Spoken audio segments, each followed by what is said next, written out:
پیدائش 44واں باب جو 34 آیات پر مشتمل ہے۔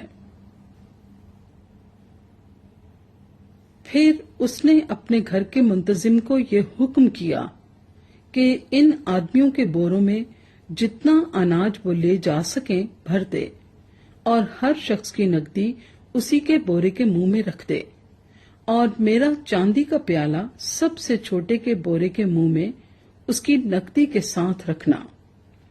چنانچہ اس نے یوسف کے فرمانے کے مطابق عمل کیا۔ صبح روشنی ہوتے ہی یہ آدمی اپنے گدھوں کے ساتھ رخصت کر دیے گئے۔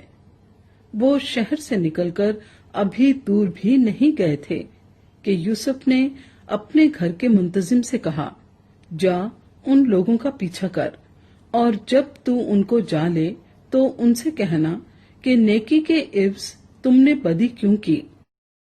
کیا یہ وہی چیز نہیں جس سے میرا آقا پیتا اور اسی سے ٹھیک فال بھی کھولا کرتا ہے؟ تم نے جو یہ کیا سو برا کیا۔ اور اس نے ان کو جا لیا اور یہی باتیں ان سے کہیں۔ تب انہوں نے اس سے کہا کہ ہمارا خداوند ایسی باتیں کیوں کہتا ہے؟ خدا نہ کرے کہ تیرے خادم ایسا کام کریں۔ بھلا جو نقدی ہم کو اپنے بوروں کے منہ میں ملی اسے تو ہم ملک کنعان سے تیرے پاس واپس لے آئے، پھر تیرے آقا کے گھر سے چاندی یا سونا کیوں چرا سکتے ہیں؟ سو تیرے خادموں میں سے جس کسی کے پاس وہ نکلے وہ مار دیا جائے، اور ہم بھی اپنے خداوند کے غلام ہو جائیں گے۔ اس نے کہا، تمہارا ہی کہنا صحیح، جس کے پاس وہ نکلے وہ میرا غلام ہوگا اور تم بے گناہ ٹھہرو گے۔ تب انہوں نے جلدی کی اور ایک ایک نے اپنا بورا زمین پر اتار لیا، اور ہر شخص نے اپنا بورا کھول دیا۔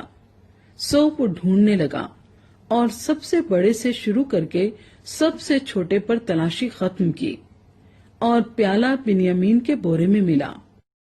تب انہوں نے اپنے پہرن چاک کیے اور ہر ایک اپنے گدھے کو لاد کر الٹا شہر کو پھرا، اور یہودا اور اس کے بھائی یوسف کے گھر آئے۔ وہ اب تک وہیں تھا، سو وہ اس کے آگے زمین پر گرے۔ تب یوسف نے ان سے کہا، تم نے یہ کیسا کام کیا؟ کیا تم کو معلوم نہیں کہ مجھ سا آدمی ٹھیک فال کھولتا ہے؟ یہودا نے کہا کہ ہم اپنے خداوند سے کیا کہیں؟ ہم کیا بات کریں یا کیوں کر اپنے کو بری ٹھہرائیں؟ خدا نے تیرے خادموں کی بدی پکڑ لی، سو دیکھ ہم بھی اور وہ بھی جس کے پاس پیالہ نکلا دونوں اپنے خداوند کے غلام ہیں۔ اس نے کہا، خدا نہ کرے کہ میں ایسا کروں۔ جس شخص کے پاس یہ پیالہ نکلا وہی میرا غلام ہوگا، اور تم اپنے باپ کے پاس سلامت چلے جاؤ۔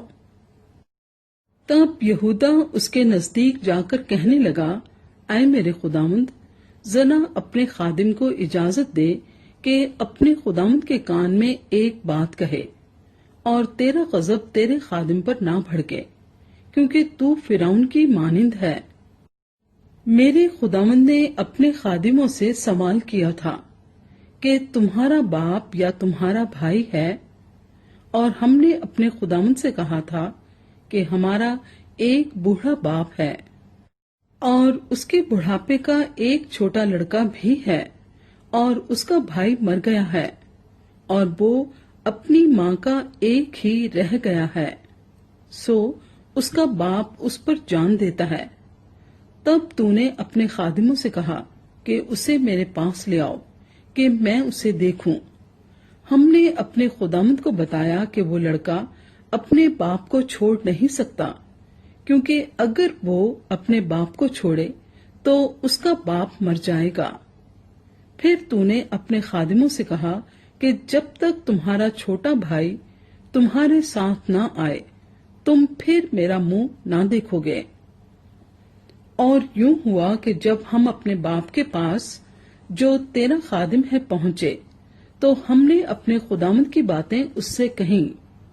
ہمارے باپ نے کہا، پھر جا کر ہمارے لیے کچھ اناج مول لاؤ۔ ہم نے کہا، ہم نہیں جا سکتے،